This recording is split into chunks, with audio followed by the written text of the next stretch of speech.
إن الحمد لله نحمده ونستعينه ونستغفره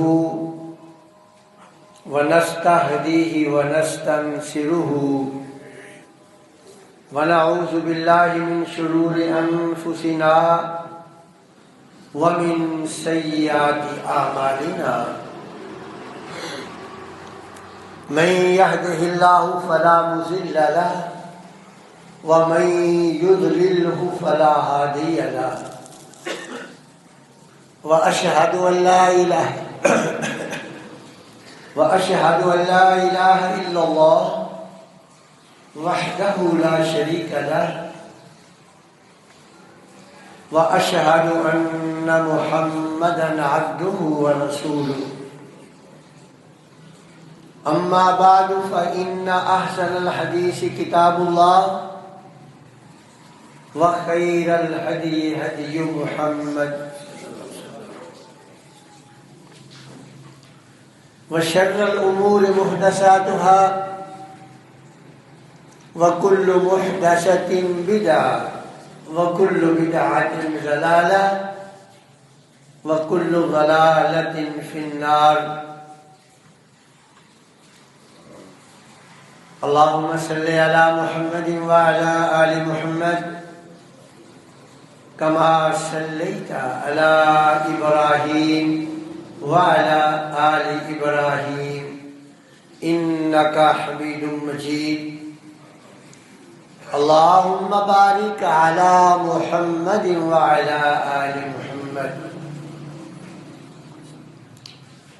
كما باركت على إبراهيم وعلى آل إبراهيم إنك حميد مجيد أعوذ بالله من الشيطان الرجيم بسم الله الرحمن الرحيم قل يا أيها الناس إن كنتم في شك من ديني فلا أعبد الذين تعبدون من دون الله ولكن أعبد الله الذي يتوفاكم وأمرت أن أكون من المؤمنين قل يا أيها الناس رحمت عالم صلی اللہ علیہ وسلم آپ اعلان فرما دیں کہ اے لوگو ان کنتم فی شک من دینی، کہ اگر تمہیں میرے دین کے بارے میں، میرے منہج کے بارے میں، میرے طریقے کے بارے میں کوئی شک ہے، کوئی تردد ہے، تو پھر میرا واضح اعلان سن لو کہ میرا منہج کیا ہے، میرا طریقہ کیا ہے، میرا دین کیا ہے، وہ واضح طور پر سن لو. فلا اعبد الذین تعبدون من دون اللہ، فلا اعبد الذین تعبدون من دون اللہ، تو سن لو میں ان کی بندگی ہرگز نہیں کروں گا، میں ان کی بندگی ہرگز نہیں کرتا جن کی تم بندگی کرتے ہو. میں ان کی بندگی نہیں کرتا اور کروں گا بھی نہیں. جن کی تم بندگی کرتے ہو نا، میں نہ ان کی بندگی کرتا ہوں اور نہ کروں گا. میں کیا کروں گا؟ وَلَكِنْ أَعْبُدُ اللَّهَ الَّذِي، میں اس کی بندگی کروں گا الَّذِي يَتَوَفَّاكُمْ، میں اس کی بندگی کروں گا جو تمہیں فوت کرتا ہے، جو موت دیتا ہے. اب نبی اکرم صلی اللہ علیہ وسلم کو رب ذوالجلال نے یہ حکم دیا کہ اے رحمت عالم صلی اللہ علیہ وسلم، آپ اپنی پوزیشن جو ہے نا واضح کر دیں اب ان کو بتا دو، اگر ان کو کوئی تردد ہے، آپ کے منہج کے بارے میں کوئی شک ہے، اگر یہ آپ سے یہ امیدیں لگا کے بیٹھے ہیں، مطالبہ بھی کرتے تھے نا، کہتے بھی تھے کہ محمد صلی اللہ علیہ وسلم آپ ایسا کریں، بھلے اپنے رب کی جتنی بھی تعریف بیان کرنی ہے کرتے رہیں، ہمیں کوئی اعتراض نہیں، لیکن تھوڑی سی جو ہے نا وہ ہمارے معبودوں کی بھی تعریف کر دیا گیا، تھوڑے دو لفظ اچھے کے لیے بھی ذرا بول دیا کریں۔ یہ ان کے مطالبات رہتے تھے رسول اللہ صلی اللہ علیہ وسلم کہ بھلے آپ اپنے رب کی جتنی بھی تعریف کریں، جتنی بھی ثنا بیان کریں، آپ کو اختیار ہے، لیکن کوئی دو لفظ ان کے لیے بھی خیر کے بول دے۔ تو اللہ رب العزت نے نبی اکرم صلی اللہ علیہ وسلم سے کہا کہ بھئی آپ یہ جو آپ سے شرک کی جھوٹی امیدیں لگا کے بیٹھے ہیں نا، آپ ان کو واضح طور پہ بتا دو کہ بھئی جن سے تم فریاد کرتے ہو نا، جن سے تم مدد مانگتے ہو نا، میری بات سن لو، میں نہ ان کی عبادت کرتا ہوں نہ کروں گا۔ میں کس کی عبادت کروں گا؟ وَلَٰكِنْ أَعْبُدُ اللَّهَ الَّذِي يَتَوَفَّاكُمْ، میں اس کی بندگی نہیں کروں گا جو مر جائے،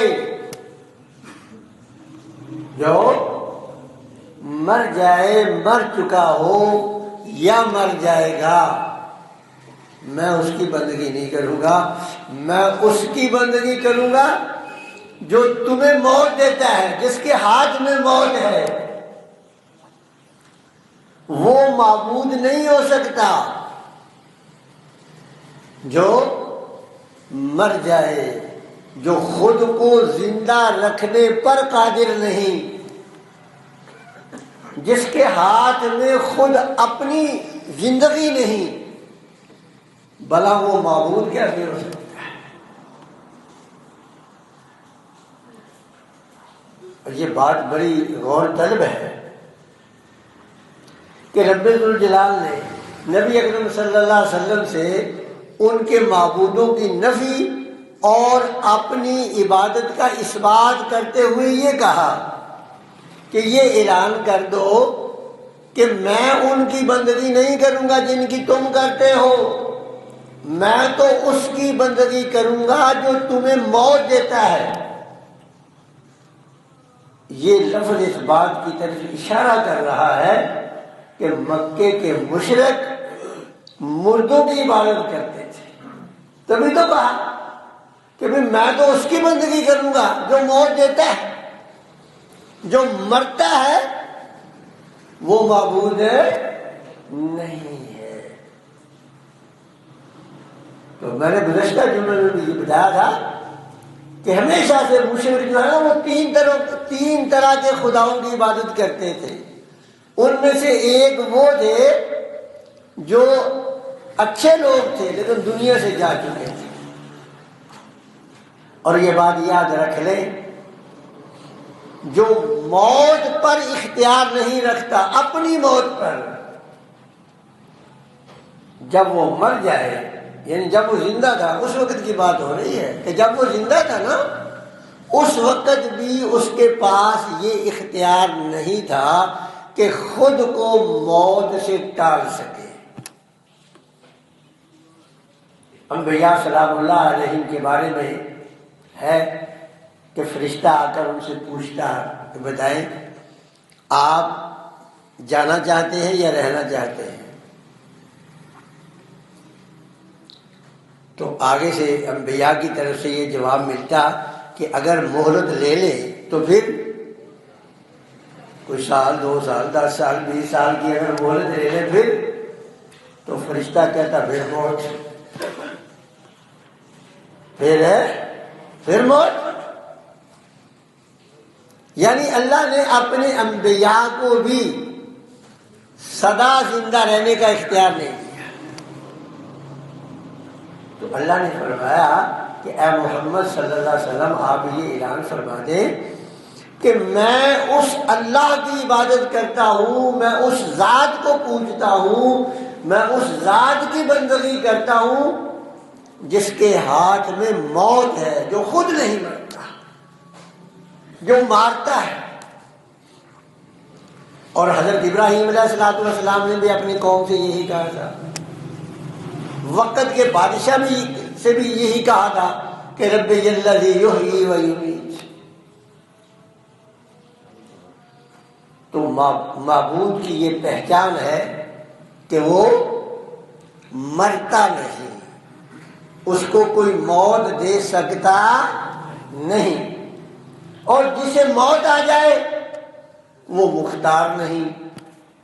اس لیے اگر مختار ہوتا تو سب سے پہلے اپنی ذات پر ہوتا۔ پھر فرمایا رسول اللہ صلی اللہ علیہ وسلم کو اللہ تعالیٰ نے مخاطب کر کے کہ یہ بھی اعلان کرتے ہیں، وَلَا تَدْعُ مِن دُونِ اللَّهِ مَا لَا يَنفَعُكَ وَلَا يَضُرُّكَ، ان کو مت پکارو اپنی مدد کے لیے۔ یعنی پہلے یہ بتایا کہ جو تمہارے معبود ہیں ان پہ موت آ گئی، اور جو میرا معبود ہے وہ موت دیتا ہے۔ فرمایا کہ ان سے یہ کہہ دو کہ ان سے مدد مت مانگو، ان کو اپنی مدد کے لیے مت پکارو، جو نہ نفع دے سکتے ہیں نہ نقصان دے سکتے ہیں۔ ان کے ہاتھ میں نفع نقصان نہیں ہے، وہ نفع نقصان کے مالک نہیں ہے۔ فَإِنْ فَعَلْتَ فَإِنَّكَ إِذًا مِّنَ الظَّالِمِينَ، اور یہ بات ذہن نشین کر لو، اگر ایسا کیا، جس نے بھی کیا، بھلے وہ کتنا بھی قد آور کیوں نہیں، جس نے بھی کیا، اللہ فرماتے ہیں کہ پھر شمار نیکوکاروں میں نہیں ہوگا۔ اگر ایسی کسی شخصیت سے مدد مانگ رہی جو نفع نقصان کا مالک نہیں ہے، اور جس نے مانگ لی وہ کتنا بھی طاقتور کیوں نہ ہو، وہ کتنے بھی درجات بلند والا کیوں نہ ہو، پھر اس کا شمار نیکوکاروں میں نہیں ہوگا۔ کس میں ہوگا؟ پھر اس کا شمار ظالموں میں ہو جائے گا۔ لَئِنْ أَشْرَكْتَ لَيَحْبَطَنَّ عَمَلُكَ، پھر کیا ہوگا کہ وہ نیکیاں تباہ ہو جائیں گی، وہ بھلائیاں ختم ہو جائیں گی، وہ عبادت تہجد گزاری ختم ہو جائے گی۔ شرک ایک اتنا بڑا ناسور اور اتنا خطرناک مرض اور اتنا بڑا جرم ہے کہ اس کے کرنے سے رب ذوالجلال سارے نیک اعمال تباہ کر دیتا، ختم کر دیتا۔ لَئِنْ أَشْرَكْتَ لَيَحْبَطَنَّ عَمَلُكَ، فرمایا کہ ہر مخاطب سے اللہ خطاب کر رہا ہے، کوئی بھی ہو، کہ بھئی یاد رکھ، اگر شرک کر دیا نا تو سارے اعمال تیرے برباد ہو جائیں گے، اور ایسے نقصان میں چلا جائے گا کہ جو نقصان کبھی پورا ہونے والا نہیں۔ اور پھر کیا فرمایا؟ پھر فرمایا وَإِن يَمْسَسْكَ اللَّهُ بِضُرٍّ فَلَا كَاشِفَ لَهُ إِلَّا هُوَ، پھر رب ذوالجلال نے پھر اپنی صفت بیان کی کہ سن لو، کسی بھی شخص کو، وہ بڑا ہے وہ چھوٹا ہے، ہر ایک کو اللہ مخاطب کر کے فرما رہا ہے کہ سب سن لو، اگر تمہیں رب ذوالجلال کسی مصیبت میں مبتلا کرنا چاہے، فلا کاشف لہ الا ہو، پھر اللہ کے علاوہ اس مصیبت سے تمہیں کوئی نجات نہیں دے سکتا۔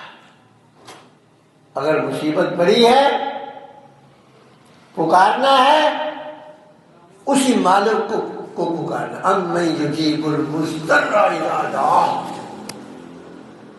بتاؤ لاچار آدمی کی، مجبور آدمی کی جب وہ کسی مصیبت میں پھنس جاتا ہے، ہر طرف سے بے سہارا، کوئی اس کی پکار سننے والا نہیں.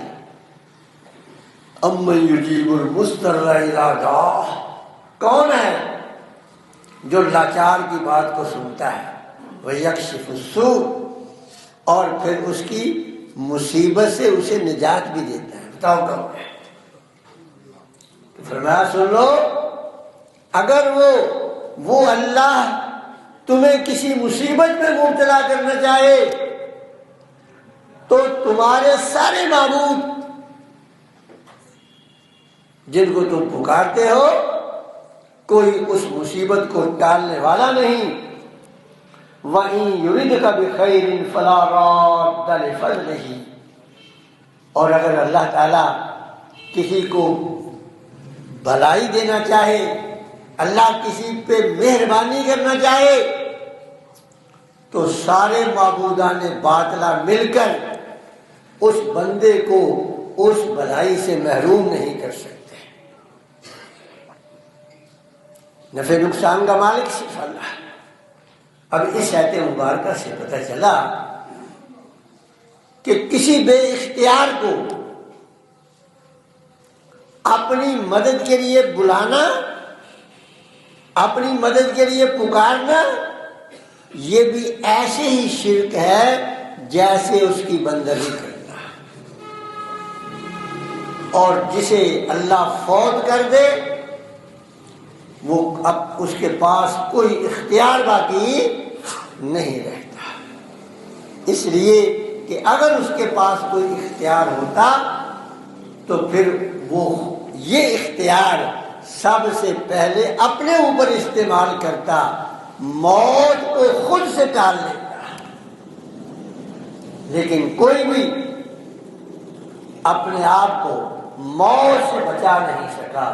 اس سے یہ واضح ہوا کہ یہ اللہ رب العزت نے کسی فوت شدہ شخصیت کو کوئی اختیار نہیں دیا. فرمایا یصیب بہ من یشاء من عبادہ وہو الغفور الرحیم. یہ اختیار میرے مالک کے پاس ہے، اپنے بندوں میں سے جسے چاہے نفع دے، جسے چاہے نقصان دے. یہب لمن یشاء الاناث ویہب لمن یشاء الذکور. جس کو چاہے وہ مالک بیٹے ہی دے دے اور جس کو چاہے بیٹیاں دے دے. او یزوجہم ذکرانا واناثا، اگر چاہے تو بیٹے بھی دے دے اور بیٹیاں بھی دے دے. وَيَجْعَلُ مَن يَشَاءُ عَقِيمًا، اور اگر چاہے تو کسی کو کچھ بھی نہ دے، وہ مانگتا ہی رہ جائے، کسی کو کچھ بھی نہ عطا کرے. یہ سارے اختیارات میرے مالک کے پاس.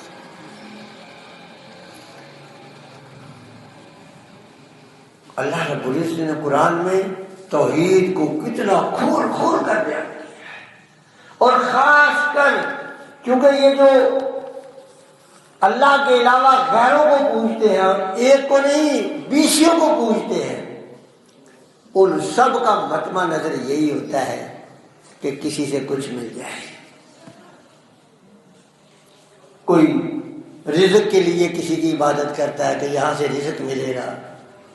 کوئی بیٹے بیٹیوں کے لیے کسی کو پوجتا ہے. کوئی بارش کے لیے کسی کو پکارتا ہے. تو رب ذوالجلال نے فرمایا کہ یہ بھی بتا دو ان کو، ان الذین تعبدون من دون اللہ، کہ جن کی تم اللہ کے علاوہ عبادت کرتے ہو، جن سے تم فریاد رسی کرتے ہو، جن سے تم اللہ کے علاوہ کچھ مانگتے ہو، لا یملکون لکم رزقا، وہ تمہارے لیے رزق کے مالک نہیں ہیں. اور یہاں رزق سے مراد صرف اشیاء خورد و نوش نہیں، رزق سے مراد ضروریات زندگی کی ہر چیز ہے۔ تو فرمایا یہ جو مشرک ہے اللہ کے علاوہ جن سے ضروریات زندگی مانگتے ہیں، ان کو یہ بتا دو کہ ان میں سے کسی ایک کو اللہ رب العزت نے یہ اختیار نہیں دیا۔ اب اگر تم یہ چاہتے ہو فابتغوا عند اللہ رزقا، اگر تم چاہتے ہو کہ تمہیں ضروریات زندگی کی تمام اشیاء مل جائیں تو پھر اللہ کی طرف رجوع کرو۔ کتنے میرے بھائی نادانی میں تو یہی کہوں گا کہ نادانی میں اگر ان سے یہ کہا جائے، یہ باتیں بتائی جائے، تو وہ کہتے ہیں لوگ اللہ کی تو آپ اللہ سے مانگ کر یہ دکھاؤ، آپ کہو اللہ کو یہ دے، تو معاذ اللہ بندوں کی باتیں اللہ کی طرف منسوب کرنا شروع کر دیتے ہیں۔ قرآن میں تو رب ذوالجلال نے واضح طور پر کہا ہے کہ بھائی جن سے تم مانگتے ہو وہ نہیں دے سکتے، اللہ سے طلب کرو۔ اور پھر ساتھ ہی ساتھ اللہ نے یہ بھی بتا دیا کہ یہ اس کا اختیار ہے، جس کو چاہے اس کا رزق فراہم کر دے، اور جس کا رزق تنگ کرنا چاہے اس کو تنگ کر دے، جسے بیماری میں مبتلا کرنا چاہے کر دے، کوئی اس کو روکنے والا نہیں ہے۔ اور بلکہ رسول اللہ صلی اللہ علیہ وسلم تو اللہ تعالیٰ نے یہ یہاں تک کہہ دیا کہ میرے پیارے حبیب یہ جو میرے اور آپ کے دشمن، میرے دین کے باغی، آپ کا مذاق اڑانے والے، ان کو جب آپ ناز و نعمتوں میں دیکھو نا تو تعجب نہ کرو ان پر۔ ان کو جو میں نے ناز و نعمتیں عطا کی ہے نا، تو آپ ان پہ تعجب نہ کرو، یہ تو میں نے انہیں دنیا کا سامان اس لیے دیا ہے کہ تاکہ یہ گمراہی میں اور زیادہ ہو جائے، اور میں نے ان کو مہلت دے رکھی ہے۔ اور یہ بات اپنی جگہ پہ اٹل حقیقت ہے کہ رب ذوالجلال کا یہ اعلان ہے کہ اللہ کے علاوہ کسی کے پاس یہ اختیارات نہیں کہ وہ کسی کے رزق میں اضافہ کرے، کسی کے رزق میں تنگی کے دیکھ کرے، کسی کو بیٹے دے، کسی کو بیٹیاں دے۔ لیکن بڑی بڑی کہانیاں مشہور ہیں، آپ کبھی باتیں کر کے دیکھ لیں ہمارے بھائیوں سے، وہ کہتے جی ہم فلاں جگہ پہ گئے تھے، فلاں پیر صاحب کے پاس گئے، انہوں پیر صاحب نے کہا، اسے 3 انگلیوں کا اشارہ دیا تو 3 دے دیے اللہ تعالیٰ، اسے 3 ہی دے دیے۔ وہ میرے بھائی یہ بتائیں کہ جو ہندو دیوی اور دیوتا کی پوجا کرتا ہے، کیا وہ یہ عقیدہ نہیں رکھتا کہ یہ بیٹی اور بیٹا مجھے دیوی نے دیا ہے، یہ میرے دیوتا نے دیا ہے؟ دیتا اللہ ہے، یہ بات یہ نشین کر لے، اور ملتا ہر ایک کو اس کے نظریے کے مطابق ہے۔ دیتا اللہ ہے لیکن ملتا ہر ایک کو اس کے نظریے کے مطابق ہے۔ جو ہندو ہے اس کو بیٹا بیٹی ملتا ہے تو وہ اس کے نظریے کے مطابق وہ دیوی دیوتا سے مانگتا ہے۔ یہ کوئی دلیل نہیں، یہ بات یہ نشین کر لیں، یہ کوئی دلیل نہیں۔ اگر کوئی کہے جی میں فلاں بزرگ کے پاس گیا تھا، اس نے کہا جا تجھے 2 بیٹے مل جائیں گے، اور اس 2 ہی مجھے ملے، اور اگر واقعتاً ایسا ہوا بھی ہے تو یہ بھی کوئی دلیل نہیں، اس لیے کہ دینے والا وہ ہے اور اس نے اس کے نظریے کے مطابق اسے دے دیا ہے۔ اور اگر ہندو کو آپ ذرا سوچیں کبھی ٹھنڈے دل سے، اگر ہندوؤں کو ان کے عقیدے کے مطابق دیوی اور دیوتا نہ دیں تو آپ کا کیا خیال ہے کہ ہندو ان مورتیوں کو پوجے گے؟ وہ بھی ان سے بیزار ہو جائے، وہ بھی ان کو چھوڑ دے۔ اور یہ جو ہے نا رب ذوالجلال نے جا بجا قرآن میں فرمایا ہے کہ ایسا بھی میں ان کی آزمائش کے لیے کرتا ہوں۔ بسا اوقات کہ مومن کی آزمائش ہو جاتی ہے، اور اللہ رب العزت نے قرآن مجید کے اندر یہ آزمائش کا سبب بھی بتایا ہے کہ میں آزمائش اس لیے کرتا ہوں تاکہ کھرے اور کھوٹے کی پہچان ہو جائے کہ کھرا کون ہے اور کھوٹا کون ہے۔ اور جو کھرا ہوتا ہے نا وہ قائم رہتا ہے، اس کا یہ عقیدہ ہے کہ میں بیمار ہو گیا تو شفا مجھے اللہ نے دینی ہے۔ ساری دنیا اسے کہتی رہے کہ بھئی آپ فلاں جگہ پہ چلے جائیں، ادھر جھاڑو رکھ دیں، ادھر یہ رکھ دیں، ادھر وہ رکھ دیں، وہ اپنی جگہ پہ قائم رہتا ہے کہ نہیں، یہ سارے اختیارات میرے والد کے پاس ہیں۔ اور جو کھوٹا ہے وہ اپنے ایمان کو بیچ ڈالتا ہے، کبھی ادھر چلا جاتا ہے، کبھی ادھر چلا جاتا ہے۔ تو رب ذوالجلال نے فرمایا کہ ان الذین تعبدون من دون اللہ لا یملکون لکم رزقا، کہ جن کو تم اللہ کے علاوہ پکارتے ہو، جن کی تم اللہ کے علاوہ عبادت کرتے ہو، یہ تمہارے لیے رزق کے مالک نہیں ہے۔ رزق اگر چاہتے ہو تو اللہ سے رزق حاصل کرو، وَاعْبُدُوا، اسی کی بندگی کرو۔ یعنی اللہ سے مدد حاصل کرنے کا بہترین طریقہ کیا ہے؟ وَاعْبُدُوا، اس کی بندگی کرو، اس کی عبادت کرو، اس کے بعد اسے دعا کرو، وہ قبول کرے گا انشاءاللہ۔ وَاشْكُرُوا، اور جب اللہ رب العزت تمہیں کوئی نعمت عطا کر دے پھر اس کا شکر ادا کرو۔ لئن شکرتم لأزیدنکم، اگر تم اس کا شکر ادا کرو گے تو تمہیں اور زیادہ دے گا۔ تو میرے بھائیوں یہ بات خوب ذہن نشین فرما لیں کہ جس طرح غیر اللہ کی بندگی شرک ہے، اسی طرح غیر اللہ سے وہ چیزیں مانگنا جو جن چیزوں کا اللہ نے انہیں اختیار نہیں دیا، یہ بھی شرک ہے۔ اور خاص کر جو فوت شدگان ہے، بھلے وہ کسی بھی درجے پہ ہے، جب انسان دنیا سے چلا گیا اب اس کا دنیا سے رابطہ منقطع ہے۔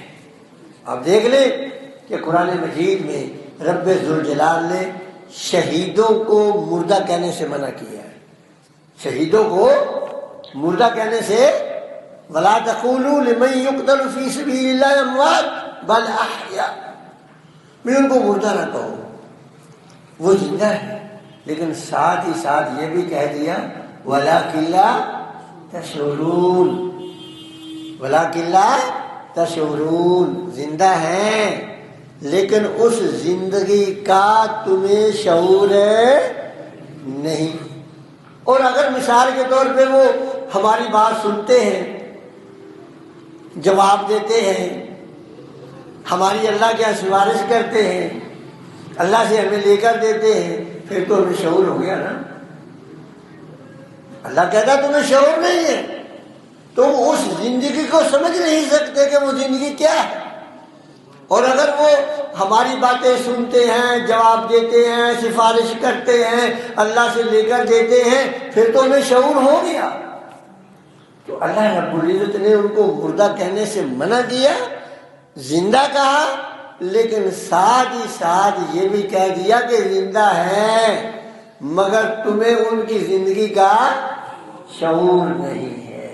تو ظاہر ہے اگر ہم یہ ان چیزوں کے بارے میں ان کی طرف منسوب کر دیں پھر تو ہمیں شعور ہو گیا۔ تو رب ذوالجلال فرما رہے ہیں کہ تمہیں شعور نہیں۔